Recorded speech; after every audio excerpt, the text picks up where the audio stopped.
我喺英國做咗場 show，跟住咧我就話啊，你哋咁難得，有啲人特登飛嚟倫敦睇 show。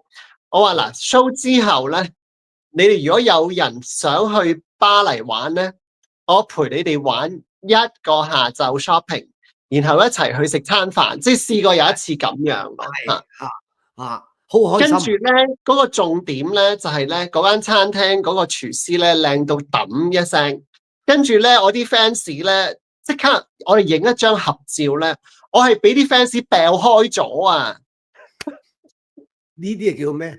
重色輕友。咪就係咯，我以為自己係主角嚟噶嘛，哇！嗰個好靚仔嘅嗰個廚師，哇！一走到埋嚟咧，跟住有個 fans 話：啊，你同我哋一齊坐影張相啦！哇！佢真係一坐落去，即係俾人溶咗咁樣咧，蟻褸蜜糖咁樣嚇，蟻俾人褸蜜糖溶咗，左右咧，哇！直情冚埋去咁樣。你本來一隻豐厚嘅，但係俾啲蟻又拱開咗你啦，拱開晒。